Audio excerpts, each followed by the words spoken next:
You in the wrong seat. Sweetheart, that's a first-class seat, and you're not exactly what we call first-class material. Captain Roger Holt sneered. Standing just inside the entrance of the Apex Air Boeing 777, his words sharp enough to silence the entire front cabin.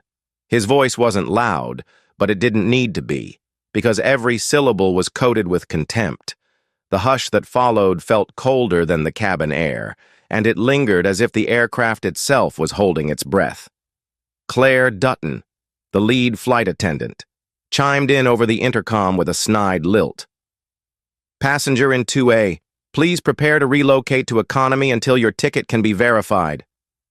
The sound echoed across the premium cabin like a public trial, delivered before any crime was proven. Nia Thompson, standing just past the boarding door, holding her laptop bag and a bottle of water, froze for only half a breath. Her face remained calm, but inside, something had detonated. She was a 42-year-old black woman in a cream blouse, navy slacks, and leather flats. She didn't look rich. She looked real. She didn't shout. She didn't plead. She simply raised one eyebrow as if to say, "Really?" But Captain Holt took that silence as a challenge. He stepped closer. "You think flashing a smile gets you a seat in this section? This row's reserved for priority passengers, not charity cases." Behind him, a tall white man in a tailored suit, Victor Lang, shifted impatiently. He didn't need to say a word. His eyes spoke for him. Annoyance, entitlement, expectation. He was waiting to be seated, and Holt was clearing the way. "Before we go further, tell me, where are you watching this from? Drop your city or country below. Because what's about to happen in the next 9 minutes inside this cabin? It's not just a story about an airline. It's a lesson on power, bias, and what happens when the wrong woman is underestimated by the wrong crew on the wrong day. If this story moves you, hit like, and don't forget to subscribe for more true stories that demand to be heard. Nia's seat, 2A, was clearly printed on her ticket, but Claire leaned over with exaggerated concern. "Ma'am, could you please step into the galley? We need to confirm your reservation." The word confirm felt like code. Nia simply handed her the boarding pass. Claire barely glanced at it before saying, "This looks altered." Then, turning to another attendant, she muttered, "Check economy. She probably just wandered in." Emma Riley, a white passenger across the aisle, raised her phone and began filming. She whispered to the man beside her, Liam Foster. "This feels off." Liam nodded and quietly started recording as well. Nia said nothing, just opened her wallet, pulled out her Apex Air Platinum ID card, and held it steady in her hand. Claire smirked. "Nice print job. You can't just make up credentials. If you don't cooperate, we'll have to delay the flight," Captain Holt added. "This jet doesn't leave with confusion in the cabin, especially not over this sort of disruption." That's when Victor, still standing, still silent, decided to drop the mask. "She doesn't look like she belongs in first class," he said plainly, like stating the weather, just loud enough, just enough venom, just enough racism wrapped in restraint. Several passengers looked up, no one laughed, but no one spoke. Nia blinked slowly. That was the moment everything turned. Because 20 years ago, when she was 22, Nia Thompson had boarded a flight in jeans and a hoodie. She'd just graduated from Howard, had saved for months to afford the ticket. But the flight crew didn't believe she belonged in business class. They asked her, repeatedly, if she was lost, if she needed help finding her section. That humiliation, it lit a fire. That fire built a company. And that company became Apex Air. Now, here she stood, in her own jet, being humiliated by men who unknowingly worked for her. Emma's voice cut through the awkward silence. This is going on Reddit. Right now. Discrimination on Apex Air flight. Liam leaned toward her.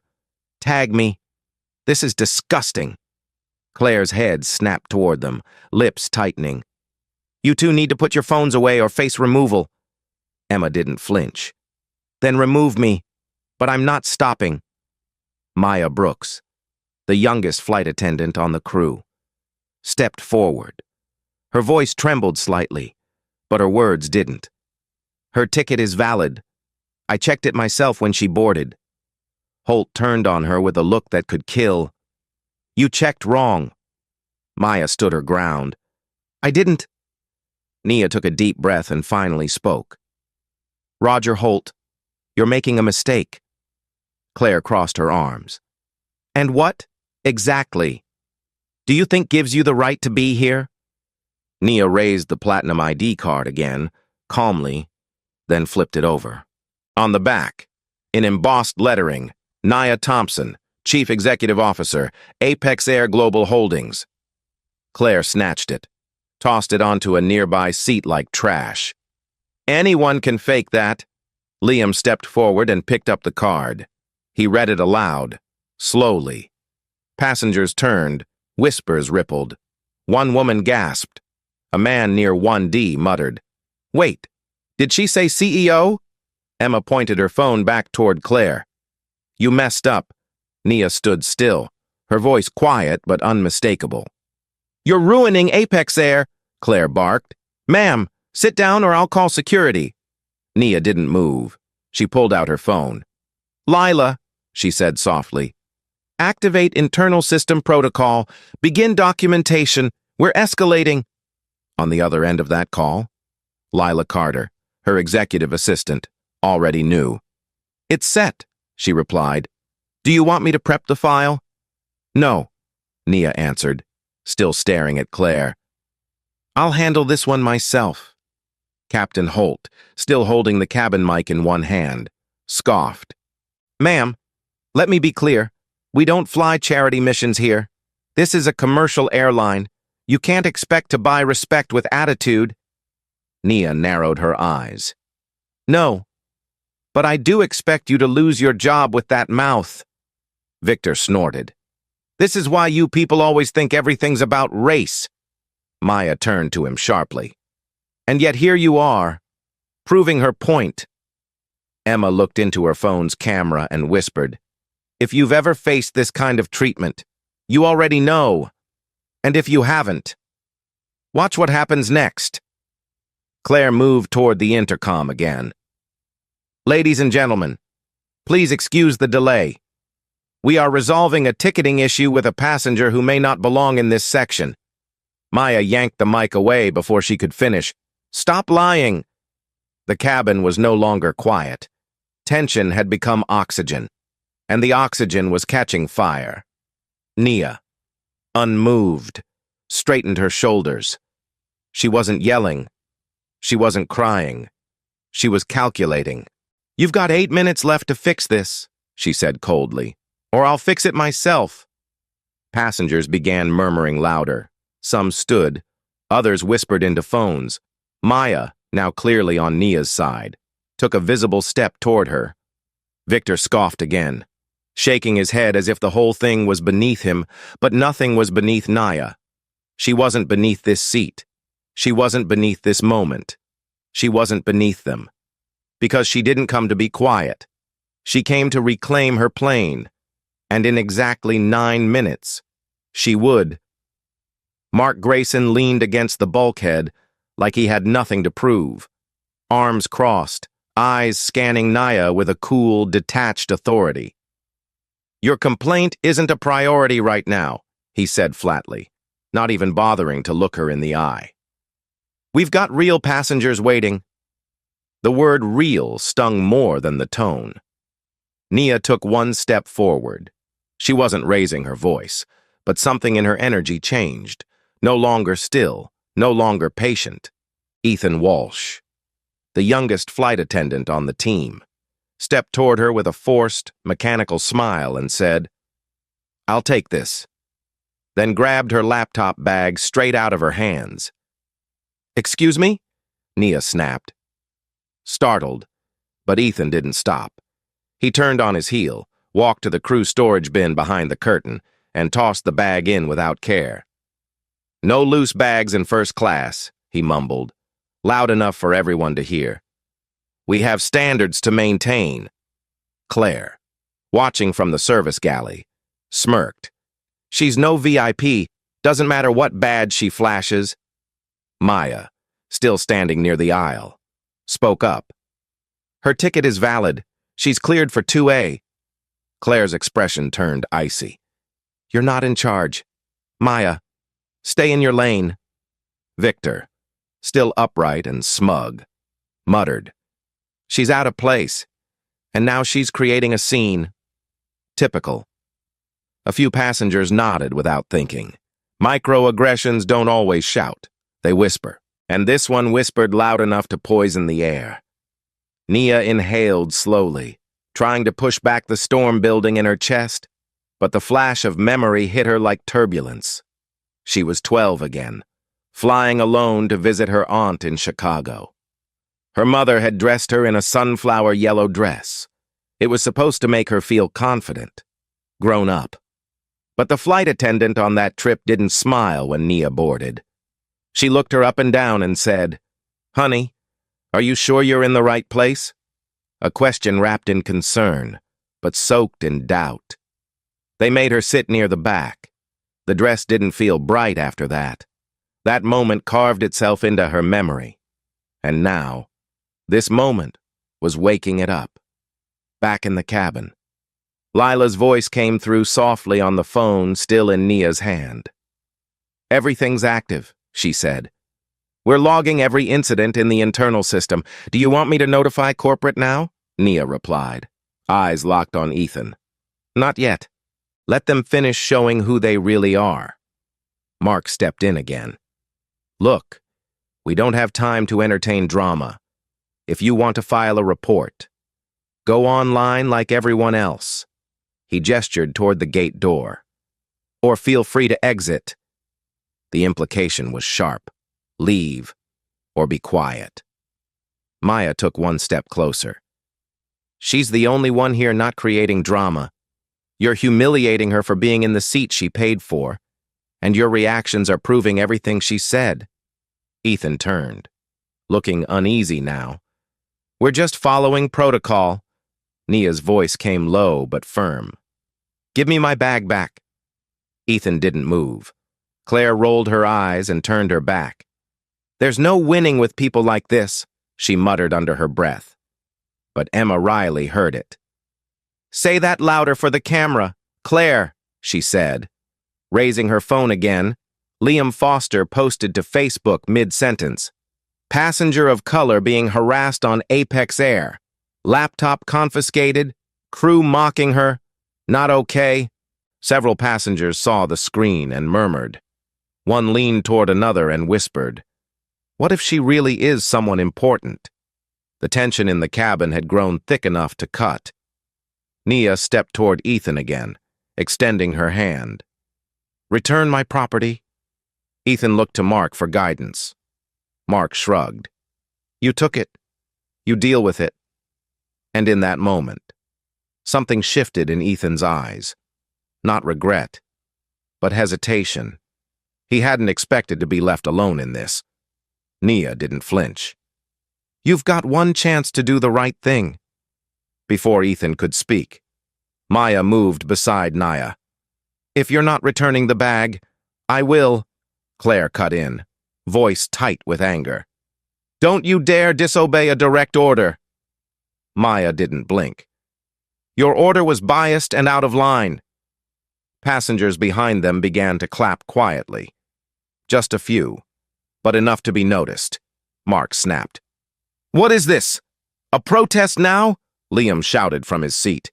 "Yes, because it's wrong. And now it's on Facebook." Ethan took a small step back, shaken by the shift. His voice trembled. "I was told to." Nia interrupted. "You knew what you were doing. You just thought I couldn't fight back." Then came the twist. small, but powerful. Maya turned to Nia, her voice calm and even. Claire has a history of this, she said. 2 months ago, she rerouted a black passenger to economy after claiming their barcode didn't scan. It did. I saw it. She told me to keep quiet. Nia looked around the cabin. The silence was no longer passive. It was watchful. Eyes were locked in. Is that true? Someone asked from the middle row. Claire's silence confirmed everything. Nia stepped toward her. Your days of hiding behind the intercom are over. Claire's voice cracked. You don't get to threaten crew. Emma stood. She doesn't need to threaten anyone. She just needs to exist for y'all to panic. Maya nodded toward the passengers. They've seen enough, Liam added. And we're not deleting anything. A ripple of voices confirmed it. The balance of power had shifted. Ask yourself, Nia said, speaking to the whole front cabin now. What would you do if this happened to your mother, your daughter, your friend? No one answered, but they all thought it. Claire turned and walked briskly toward the cockpit door. Mark followed, eyes darting. Then came the final words of the moment. Nia turned toward the camera and said plainly, This isn't just a seat. This is a line, and they just crossed it. And with that, the aisle became a stage, and everyone in it, every crew member, every passenger, every camera, was now a witness. Now it's your turn. What would you say if you were standing in Nia's shoes? What would you say to Claire?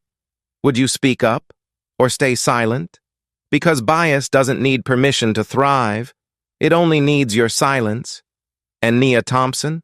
She was done being silent. Security. This is Captain Holt, Roger said into the cabin phone, his voice tight with indignation. I've got a disruptive passenger in 2A refusing to comply. We need immediate removal. The words echoed down the first-class aisle, triggering an immediate wave of tension. Some passengers gasped audibly, others turned to each other, whispering. But Nia? She didn't even blink. She just folded her arms, standing tall in the same seat she had legally and rightfully boarded. Claire, emboldened by Roger's escalation, grabbed the intercom again and snapped, Passengers, please be advised, we are experiencing a delay due to a false charity-related disturbance. Her voice laced the lie with venom. The individual in 2A is not who she claims to be. The silence that followed was deafening. Nia's jaw clenched as Ethan, standing beside the curtain, yanked her passport from the bin where he had thrown her bag earlier and hurled it at her feet like it was worthless paper. There's your ID, he said. Now go back to where you belong. Victor chuckled, not loudly, but enough. She doesn't fit here anyway, he mumbled, and that was the final match to the powder keg. Emma stood so quickly her seat back rattled. Twist is getting this in real time. I just uploaded the clip. Her voice cut through the air like a blade. This is targeted harassment. Liam followed suit, standing beside her. This is racism, and we're not letting it slide. Passengers nearby began murmuring, then raising their voices. Some shouted at Claire, some at Roger, others just stood with wide eyes, filming. Claire's smirk began to fade. Turn those phones off, she snapped. You're not allowed to record on board. But no one listened. The line between control and collapse had already shattered. At the far end of the cabin, Maya stood firm, now next to Nia, her voice calm but fierce. I won't be part of this anymore, she said. What you're doing, it's wrong, and we all know it. Roger emerged from the cockpit, face red, fury trembling in his jaw. This isn't your decision to make. Maya, he barked. You're a junior flight attendant. Maya turned to face him, unfazed. And she's our CEO. That line didn't land right away. It was like a sound wave that took a full second to ripple through the air. Some passengers blinked, others froze. Roger stumbled. What? He asked, voice quieter now. "What did you just say?" Before anyone could answer, a tall figure entered the cabin. Security Officer Jamal Carter, clean-cut, professional, serious. Roger pointed immediately. "That's her. 2A. Remove her. She's not cooperating." Jamal didn't move. Instead, he looked at Nia, then at Maya, then at Claire, then back at Nia, and he paused. Nia reached down slowly, picked up her passport off the carpet, and turned it over, holding it just long enough for Jamal to read the embossed card beside it. "I'm Nia Thompson," she said. Her voice wasn't loud, but it carried. "I own Apex Air, 100%. She turned to the camera Emma still held. "And in about 6 minutes. This crew won't be working here anymore." Claire paled. Roger's eyes narrowed. "This isn't real," he said. "This is some kind of stunt." Emma raised her phone higher. "Stunt? This is live, and your voice is already trending," Liam added. "Passengers are backing her. You've lost this battle before it even hit the runway." Jamal spoke for the first time. "Captain Holt, I was called to resolve a safety issue, not to assist in a personal vendetta." He turned to Claire. "The passenger in 2A holds verified documentation, and multiple eyewitnesses confirm staff misconduct. I will not remove her." Nia looked directly at Roger. "This wasn't just bias. This was calculated humiliation, and it stops now." Meanwhile, passengers behind first class were standing. Several had migrated toward the front to see what was happening. One woman called out, "I've flown Apex Air for 10 years and I've never seen this level of abuse." Another man added, "She didn't raise her voice once, and you all treated her like a criminal." Victor, still seated, waved a dismissive hand. "She's disrupting the flight. That's all I care about." Jamal turned his attention to him. "Sir, you'll be addressed separately. Stay in your seat." Victor scowled, but obeyed. Nia's phone buzzed softly. She looked down. Lila had sent a single message, "Ready when you are." She didn't respond yet. Instead, she raised her gaze to the passengers who were filming, standing, speaking out. "This is the line," she said. "Right here. This is what it looks like. Not hashtags, not lawsuits, just truth, in real time, in front of you, now." Claire looked like she was trying to disappear. Ethan had stepped back behind the galley curtain. Even Mark, who had spent the entire morning dismissing her, suddenly seemed to shrink into his uniform. But Nia? She took one step forward, and the cabin practically inhaled with her. Her voice remained even. "I've given you every chance. You tore my credibility apart. You mocked my mission. You confiscated my property. You questioned my humanity. And now, the world is watching. But I'm not here to shame you. I'm here to fix what you broke." Jamal nodded. "Ms. Thompson, I'm here to support your call." Emma's phone buzzed next. She looked at the screen and whispered to Liam. "Reddit's blowing up. There's already a thread with over 200 comments." Nia turned back toward Roger. "You said I didn't belong, that I wasn't first-class material." She paused. "Well, neither are you." Roger opened his mouth, but nothing came out. Maya finally broke the stillness with a breathy laugh, filled with disbelief and pride. "I told you. She's not just a passenger." The cabin wasn't quiet anymore. It wasn't chaotic either. It was something else, something more powerful. It was united. The people inside it weren't just passengers. They had become witnesses, advocates, a chorus. And it wasn't just about Nia anymore. It was about every woman, every traveler, every person who had ever been told they didn't belong because they didn't look the part. And in that moment, with the clock ticking down to the 4th minute of that 9-minute window, Nia Thompson owned more than just the airline. She owned the truth, and she was about to use it. "Drag her out now," Roger barked, his voice cracking under pressure as the cabin buzzed with resistance.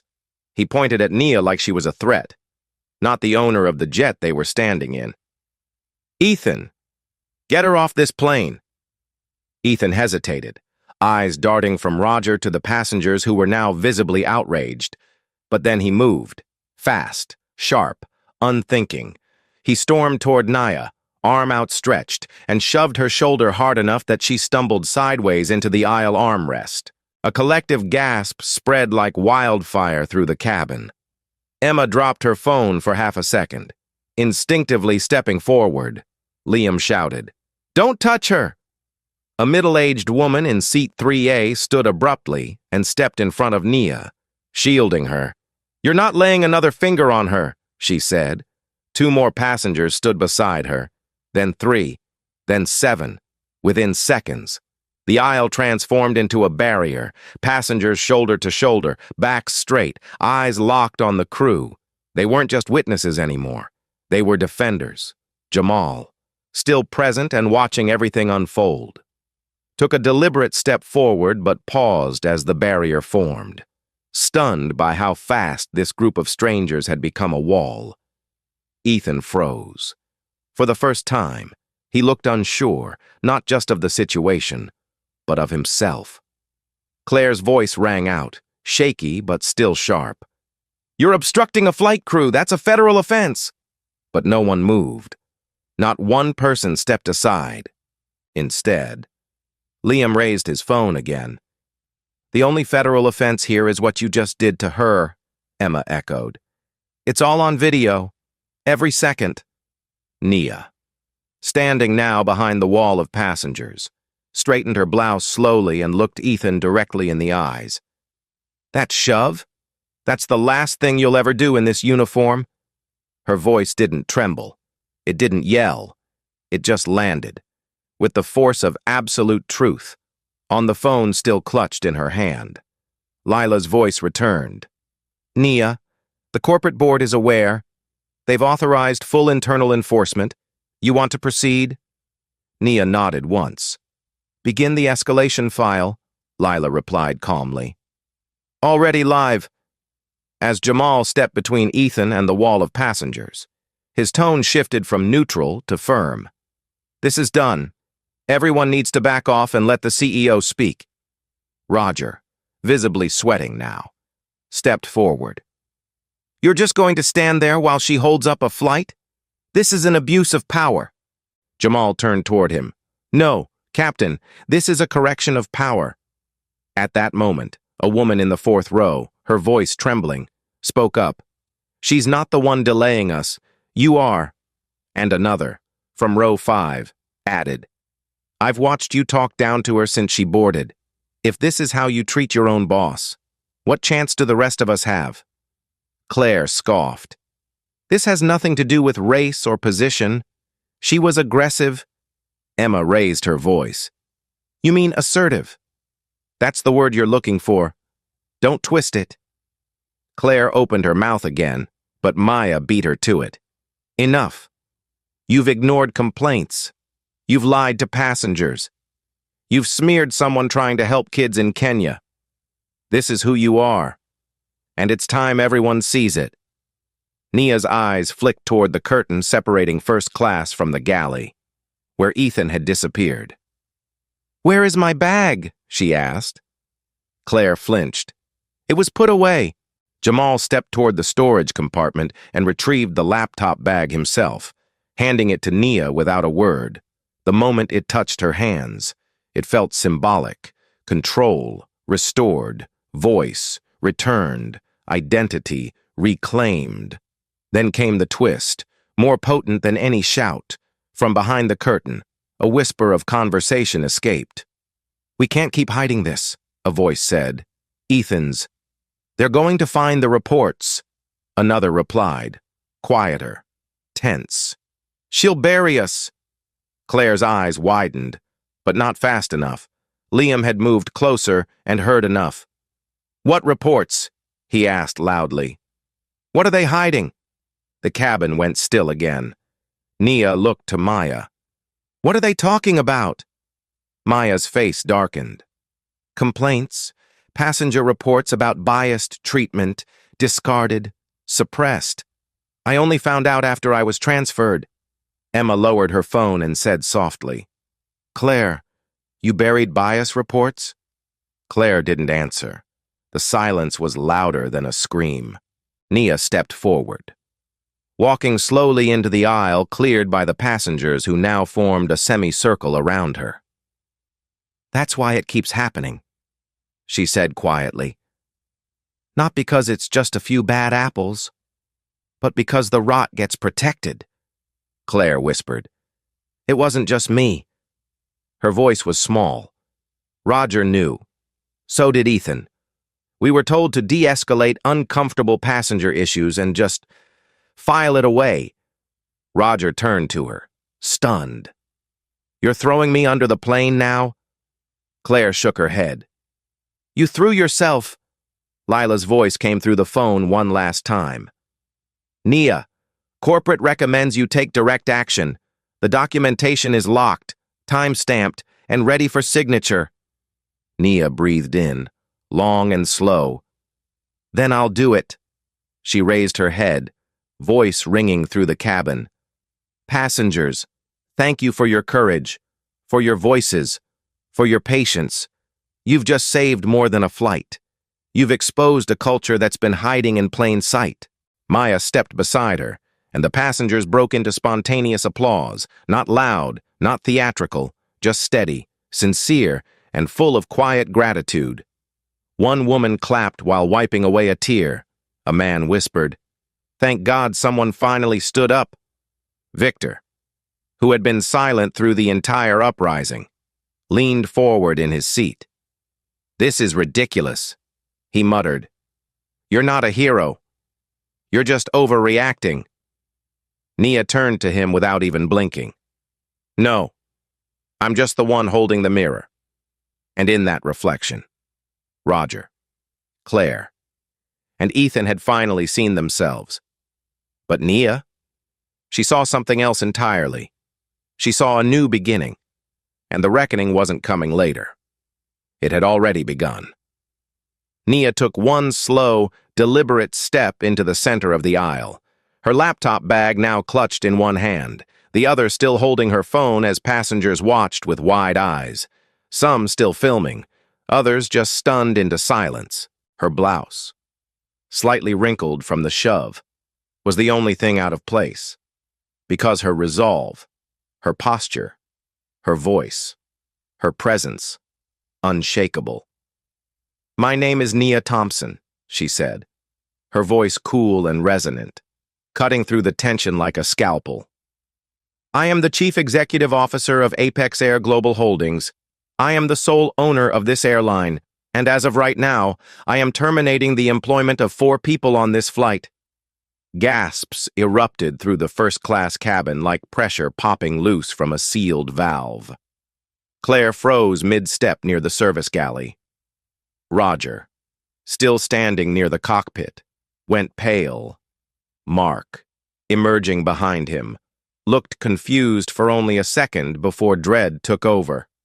And Ethan, who had retreated into the shadows of the galley, peeked around the corner like a child caught stealing candy. Nia's eyes moved slowly, purposefully, from one face to the next. Captain Roger Holt, First Officer Mark Grayson, Lead Flight Attendant Claire Dutton. Flight Attendant Ethan Walsh, you are relieved of duty, effective immediately. Claire laughed, just once, the sound sharp and hollow. "You can't do that." Nia turned her head slightly. "I already did." Jamal, standing between Nia and the stunned crew, stepped forward with a subtle nod. "Corporate validation was confirmed 10 minutes ago. All 4 names are on the directive." Lila's voice came through Nia's phone on speaker now, clear for everyone to hear. "This is Lila Carter, Executive Liaison for Apex Air, by order of the CEO. The above-listed personnel are hereby dismissed. HR protocols begin the moment the aircraft doors reopen. Their credentials are revoked. Flight access terminated." Ethan let out a soft breath like he'd been punched. Roger took a shaky step forward. "You're making a mistake. We didn't know who you were." Nia didn't hesitate. "That's exactly the problem. You didn't need to know my name to treat me with dignity. But you saw a black woman in first class and made assumptions. You saw confidence and called it defiance. You saw proof and still called it fake. That wasn't ignorance. That was bias." A hush fell again, heavier than before. Claire stumbled backward slightly, face flushing red. "This wasn't personal." Nia turned slowly to her. "You humiliated me over the intercom, mocked my charity, tossed my credentials like trash, told others I was causing delays while your hands were the ones throwing roadblocks. This was personal the moment you opened your mouth." Behind Nia, Maya stepped forward, standing taller than she had all flight. "She's right. And I'm not staying silent anymore." Claire looked at her like she'd been betrayed. "You're siding with her?" Maya didn't blink. "No, I'm siding with the truth." Emma lowered her phone, visibly shaken but proud. "You exposed them, and you didn't even need to raise your voice." Liam nodded. "It's already on twist. The story's breaking faster than they can cover it." But Nia shook her head gently. "Let this stay here. This doesn't need to be a media circus. We fix it from the inside." Then the twist landed. Unexpected, personal, and damning. Claire stepped back toward Ethan, her voice a whisper at first. "I didn't delete those reports alone." Ethan didn't respond. Claire's voice rose, desperation creeping in. "Tell her. Tell them what we were told to do." Roger looked up sharply. "Don't you drag me into this." But Ethan, nervous, guilt-ridden, stepped forward. "There were meetings, off the record. Claire told us not to escalate complaints that seemed emotionally reactive." His voice cracked at the last part. "We were told to document them vaguely, bury anything with race. Mark backed it, so did Roger." Now it was Roger's turn to lose color. "That's not true." Ethan turned on him, voice finally shaking free. "It is. You said it. You said complaints about microaggressions were bad for company optics," Claire added bitterly. "We were told Apex Air was not the place for social crusades." Nia raised her hand, silencing the chorus of defenses. "And how many passengers paid the price for your silence? How many were insulted, ignored, dismissed, because you decided their discomfort wasn't convenient for your metrics?" No one answered. Lila's voice returned. "Nia, would you like me to proceed with Apex equity enforcement?" Nia exhaled slowly. "Yes. Begin the rollout. Flag every suppressed complaint from the last 2 years. Cross-check against the internal bias audit. Notify HR and onboard ethics." Lila replied. "Confirmed. The system is live." Maya stared at Nia like she was seeing her for the first time. "You're not just cleaning house. You're changing it." Nia smiled faintly. "One crew at a time." Then, she turned toward Victor, still seated, arms folded, scowl permanent. "And Victor Lang," she said, "you're banned from all Apex Air flights.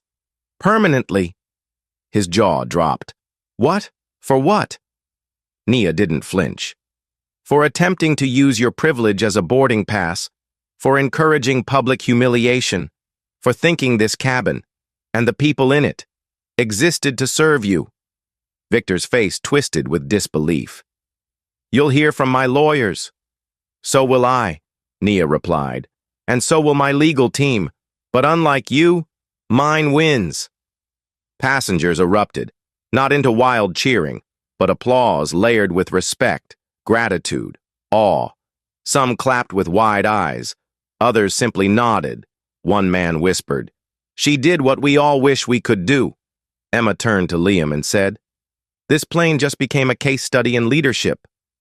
Maya looked at Nia again. "What now?" Nia took one last look at the cabin, The space that had tried to reject her, the team that had tried to silence her, the passengers who chose to stand. "Now," she said, "we fly without them." And with that, the cabin shifted, not just in mood, not just in power, but in purpose. The reckoning had arrived, and it had a name. The cabin door remained open, but no one was thinking about takeoff anymore. Not the passengers, not the crew, and certainly not Nia. She stood at the front of the first-class cabin, a space that had tried to reject her presence just minutes ago, now transformed into the starting point of something far bigger. "Effective immediately," she began, her tone calm and even but carrying the weight of a verdict. "Apex Air is launching the Apex Equity Program, our commitment to accountability, transparency, and respect across every route, every gate, every crew." Passengers leaned forward, some still holding their phones, others setting them down, realizing this wasn't a moment to record. It was a moment to witness. "The program includes mandatory diversity and empathy training for all flight staff," Nia continued. "Routine audits of passenger complaint logs, a whistleblower shield for any employee who reports internal bias, and a human-led internal review committee with real power to act." She paused, letting the words settle. "Because it's not just about this flight. It's about all the flights that came before it, the ones no one saw, the ones no one believed." From her seat at the front, Maya looked stunned. Not because she didn't think Nia would take action, but because she didn't expect to be part of it. "Maya Brooks," Nia said, turning to her. "You stood for the truth when it wasn't easy. You defended a passenger you didn't know, in front of colleagues who outranked you. That's what leadership looks like." Maya's eyes widened. "Ma'am, Nia smiled gently. "You're now lead flight attendant of this aircraft and formally promoted to senior crew, if you accept." The applause that followed wasn't explosive. It was warm, earned, human. The kind that comes when people feel like something good just happened, and they got to see it in person. Maya covered her mouth, blinking back sudden tears, then nodded. "I accept." Nia turned to Jamal, the security officer who had stood neutral when called but chose integrity when it mattered. "And Officer Carter, thank you for stepping back and choosing fairness. You weren't just a guard. You were a gauge." Jamal gave a respectful nod. Wasn't hard to recognize the right side of this one. Nia's phone buzzed again. Lila's voice came through, low but steady. "We've flagged and frozen over 60 past reports. Claire's name is tied to more than 25, and there's a new update." Nia stepped toward the galley, out of earshot from most passengers, and listened. "What is it?" Lila hesitated for a beat. "There was an internal staff group chat, unsanctioned, where Claire and Ethan discussed ways to contain escalation, a code word for deleting or redirecting bias complaints to inactive folders. But there's more. They were coached." Nia's brow furrowed. "Coached? By who?" Lila's answer came slow, deliberate. "A former base manager at LAX. They referred to him by initials. B.W. He ran quarterly training, off the record." Nia's breath caught, but she didn't let it show. "Did he still work here?" "No," Lila said. "He retired last year. But the policy culture he instilled, still active in parts of our crew leadership?" Nia nodded. "Then we're not just dealing with bad actors. We're dealing with buried roots." She returned to the center of the aisle and raised her voice just enough for everyone to hear. "Some of what happened here today wasn't just bias. It was planned negligence. There was a system in place to protect employees from accountability. And it ends today." A few passengers muttered in disbelief. Ethan, now seated at the back of the cabin near the bulkhead, looked ashen. Nia turned to him. "Anything you want to say before I report you to the ethics board?" Ethan stood slowly, the bravado he'd once worn now gone entirely. "I knew what we were doing was wrong," he admitted, voice cracking. "But Claire said the company would never back passengers over crew. She said you were too high up to care. I didn't believe her. Not until today." Nia tilted her head. "You were right not to believe her. But you still did nothing." Ethan nodded miserably. "I know." His voice dropped. "I'm sorry." But it was too late for sorry. Passengers began whispering again, not in fear, but in realization that this wasn't just about one flight or one woman. It was about an airline, an industry, and a culture that had quietly allowed dignity to be optional. Not anymore. Nia turned to the crowd. "For anyone who experienced harm during this flight, verbal, emotional, or psychological, I'm offering a full refund and a complimentary upgrade for your next travel with Apex Air. It doesn't erase what happened, but it acknowledges it." A woman near the back raised her hand. "And what happens next?" Nia answered without pause. "Next, we review every active crew file. We retrain from the top down. We speak to people, not around them. And we make sure that never again does a black woman in first class get mistaken for a threat." The cabin erupted again, not with chaos, but with affirmation. Applause rose, steady and strong. Some passengers stood to join it. Others remained seated, their heads nodding slowly, their eyes full. Lila's voice returned one last time. "The Apex Equity Program page just went live. Internal emails are being delivered to all regional managers." Nia smiled softly. "Then it's already begun."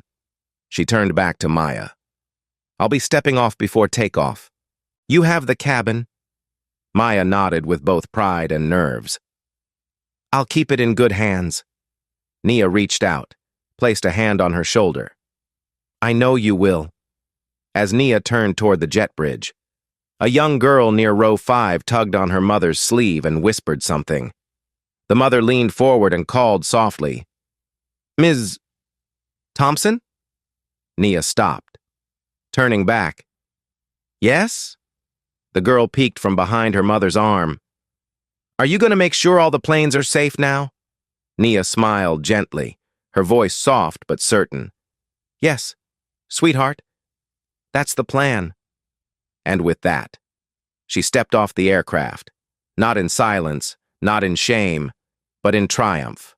Behind her, the cabin wasn't just lighter, it was changed. 6 months later, Gate D12 at Miami International no longer bore the same quiet dread it once held for Nia Thompson. The scent of roasted espresso from the renovated lounge drifted down the terminal. The signage had changed. The uniforms had changed. But most importantly, so had the culture. Apex Air now operated under the Apex Equity Program in full force, bias reporting kiosks at every hub, quarterly empathy drills, anonymous employee input channels, and real-time passenger experience audits. The story from that flight, once just a cabin-contained upheaval, had rippled through every layer of the airline, quietly, intentionally, not for PR, not for applause, but because Nia made sure the shame stayed internal while the solutions went systemic. Claire, Roger, Mark, and Ethan had all been dismissed with cause, later facing FAA scrutiny for ethical misconduct. Their names, redacted in internal training but not forgotten, now served as a quiet warning throughout crew leadership circles. What had happened that day wasn't just an embarrassment, it was a mirror, one the entire industry had no choice but to stare into. Nia had refused interviews, declined TV spots, ignored book deals.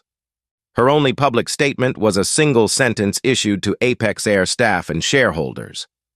"We won't build a future on silence." Inside the new corporate office in Atlanta, a plaque hung outside the Apex Equity Training Center. It read, "Courage doesn't shout, it stands." And below it, in small engraved font, inspired by Maya Brooks, lead flight attendant. Maya had since become not just a leader, but a symbol across Apex Air.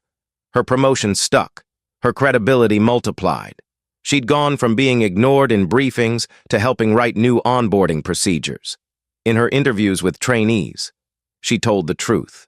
Not polished, not filtered, but real. About the day Claire tried to erase a CEO, about the moment silence ended and change began, and every time she told it, someone in the room would say, "That couldn't happen again." And Maya would always reply, "It could, unless you speak." Back at gate D12, the very flight Nia had been on was preparing to board. This time, bound for Nairobi again. No drama, no delays, no doubt. As passengers settled into their seats, a woman approached the gate agent and quietly requested assistance for her elderly mother, who was nervous about flying. The agent responded not just with courtesy, but with eye contact, patience, and care. Across the terminal, a man who didn't look the part was upgraded without question after his name came up on the platinum list and seated in 2A. Yes, that same 2A. A black teenager dressed in a hoodie, headphones draped around her neck, tapped nervously on the armrest until a flight attendant walked by and smiled. "You good, sweetheart?" the attendant asked. "Yeah," the girl replied. "First time flying up here?" The attendant grinned. "Belong here just the same." Meanwhile, in Nia's downtown Atlanta office, she was reviewing a stack of employee submissions from the anonymous feedback portal when her assistant stepped in. "There's a letter you should see, handwritten, no return address." Nia raised an eyebrow, took the envelope, and opened it carefully. The handwriting was shaky, the ink slightly smudged, but the words were clear. "You don't know me, but I used to be a regional crew manager. Years ago. I left when I realized I had protected people like Roger. I told myself I was doing my job, but I wasn't. I was hiding. What you did on that flight, that changed everything. For me, for others. We used to pass around a phrase. Keep it clean for the cabin. Bury the bias in the bin. We thought it was clever. Now it just makes me sick. Thank you for not walking off that plane quietly. Thank you for staying." Nia folded the letter gently. No bitterness in her expression, just weight. A kind of settled ache only truth can bring. Across Apex Air's internal servers, the Apex Equity dashboard showed a decline in unresolved bias reports by over 70%. Resolved cases rose, passenger satisfaction among black and brown travelers, highest in company history, but Nia didn't measure the success by numbers. She measured it by absence. The absence of humiliation, the absence of fear, the absence of one voice being silenced while others looked away. That was her metric. That was her mission. The final twist came during a private meeting 3 weeks after the Nairobi flight resumed. A retired Apex Air executive, once silent during board meetings, now facing potential litigation, confessed in writing that Roger had flagged Nia's name before the flight even began. He had known who she was. He just didn't think she would fight back. He believed she'd sit down, take it. And if she didn't? He thought no one would believe her. That confession, buried in legal archives, never made headlines, but it made something else. Resolve. Because it proved that the battle Nia fought that day wasn't spontaneous. It was systemic, and she had beaten it from the inside, before stepping out that day. Nia looked at the weathered photo frame on her desk. Inside, it was a picture of her at 12, wearing a bright yellow dress on her first flight, the one where she was asked, "Are you sure you're in the right seat?" She had never forgotten it. And now, because of everything she had done, thousands of others wouldn't have to live it. So to the passengers who stood, to the crew who spoke up, to the girls who will board planes dressed however they please, and to the woman who once had her seat challenged but never her worth. The sky was no longer the limit. It was just the beginning. If this story moves you, hit like, and don't forget to subscribe for more true stories that demand to be heard.